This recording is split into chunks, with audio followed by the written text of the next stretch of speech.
ಲೋಕಫೈಟ್ ಮುಗಿತಾ ಇದ್ದಂತೆ ಗ್ಯಾರಂಟಿ ಗುನ್ನ, ಕರುನಾಡಿಗರಿಗೆ ದರ ಏರಿಕೆಯ ಬರೆ, ಕಾಂಗ್ರೆಸ್ ವಿಪಕ್ಷಗಳ ನಡುವೆ ಪೆಟ್ರೋಲ್ ಪ್ರೈಸ್ ಹೈಕ್ ಜಟಾಪಟಿ.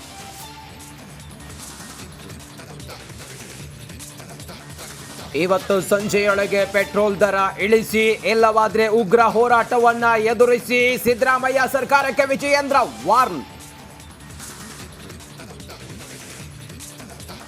ಕಾಂಗ್ರೆಸ್ ಶಾಸಕರಿಗೂ ಗ್ಯಾರಂಟಿ ಶಾಕ್, ಸ್ಥಳೀಯ ಸಂಸ್ಥೆ ಚುನಾವಣೆಯ ಮೇಲೆ ಪರಿಣಾಮದ ಆತಂಕ, ಈ ಸಮಯದಲ್ಲಿ ಸೆಸ್ ಏರಿಕೆ ಬೇಡ ಎಂದು ಅಭಿಪ್ರಾಯ.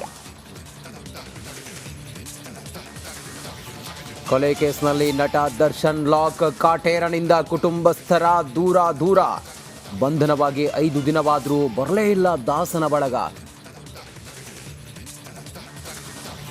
ತಾನೇ ತೋಡಿದ ಹಳ್ಳದಲ್ಲಿ ಬಿದ್ದ ರೌಡಿ, ಸುಪ್ರೀಂ ಕೋರ್ಟ್ನಲ್ಲೂ ಸಿಗಲ್ವಂತೆ ಬೇಲ್, ಜೀವಾವಧಿ ಶಿಕ್ಷೆ ಪಕ್ಕಾ ಅಂದ್ರು ಎಸ್ಕೆ ಉಮೇಶ್.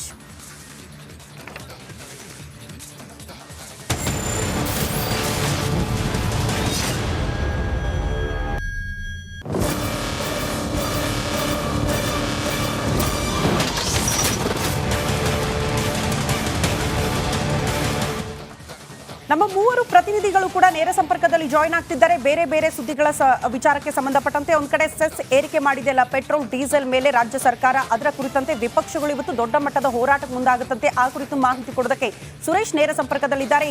ಡಿ ಗ್ಯಾಂಗ್ ವಿಚಾರಕ್ಕೆ ಸಂಬಂಧಪಟ್ಟಂತೆ ಇವತ್ತು ಏನೆಲ್ಲ ಪ್ರಕ್ರಿಯೆಗಳು ಆಗುತ್ತೆ, ನಿನ್ನೆ ರಾತ್ರಿ ಏನೆಲ್ಲ ಆಯಿತು, ಆ ಕುರಿತು ಮಾಹಿತಿ ಕೊಡೋದಕ್ಕೆ ನನ್ನ ಸಹೋದ್ಯೋಗಿ ನಾಗೇಂದ್ರ ಬಾಬು, ಮತ್ತೊಂದು ಕಡೆ ವೀರೇಶ್ ಕೂಡ ಜಾಯಿನ್ ಆಗ್ತಿದ್ದಾರೆ, ಮಾದೇಶ್ ಕೂಡ ಜಾಯಿನ್ ಆಗ್ತಿದ್ದಾರೆ. ಸೊ ಎಲ್ಲರಿಗೂ ಕೂಡ ಗುಡ್ ಮಾರ್ನಿಂಗ್. ನಿಮ್ಮ ಸುದ್ದಿಗಳು ಬಂದಾಗ ನಿಮ್ಮನ್ನ ಸಂಪರ್ಕ ಮಾಡ್ತೀವಿ. ಈಗ ಮೊದಲ ಸುದ್ದಿಯತ್ತ ಗಮನ ಕೊಡೋಣ.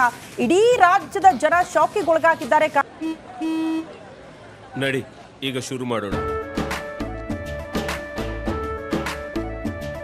ಕೇಸರಿಯಿಂದ ಮನೋಲ್ಲಾಸ, ಮನಸ್ಸು ಮತ್ತೇರಿ ಕುಣಿದಾಡಿದೆ ನೋಡು, ಮನಸ್ಸು ಮತ್ತೇರಿ ಕುಣಿದಾಡಿದೆ ನೋಡು. ಕ್ಷಣ ಕ್ಷಣವೂ ಆಚರಿಸಿ ಕೇಸರಿ ಹಬ್ಬ. ವಿಮಲ್ ಬಾಯಲ್ಲಿ ಹೇಳಿ ಕೇಸರಿ. ಕಾರಣ ರಾಜ್ಯ ಸರ್ಕಾರ ಕೊಟ್ಟಿರುವಂತಹ ಶಾಕ್ನಿಂದ, ಸಿದ್ದರಾಮಯ್ಯ ಸರ್ಕಾರದಿಂದ ಗ್ಯಾರಂಟಿ ಶಾಕ್ ಇದು. ರಾಜ್ಯದ ಜನರ ಮೇಲೆ ಬೆಲೆ ಏರಿಕೆಯ ಬರೆ, ಪೆಟ್ರೋಲ್ ಡೀಸೆಲ್ ದರ ಮತ್ತಷ್ಟು ದುಬಾರಿಯಾಗಿದೆ. ನಿನ್ನೆ ಮಧ್ಯಾಹ್ನ 2 ಗಂಟೆಯಿಂದಲೇ ಜಾರಿಯಾಗಿದೆ ಈ ಆದೇಶ. ಪೆಟ್ರೋಲ್ ಡೀಸೆಲ್ ಸೆಸ್ ಏರಿಕೆ ಮಾಡಿದೆ ಕೈ ಸರ್ಕಾರ. ಆಡಳಿತ ವಿರೋಧ ಪಕ್ಷಗಳ ನಡುವೆ ಇದೇ ವಿಚಾರಕ್ಕೆ ಸಂಬಂಧಪಟ್ಟಂತೆ ಜಂಗಿ ಕುಸ್ತಿ ನಡೀತಾ ಇದೆ.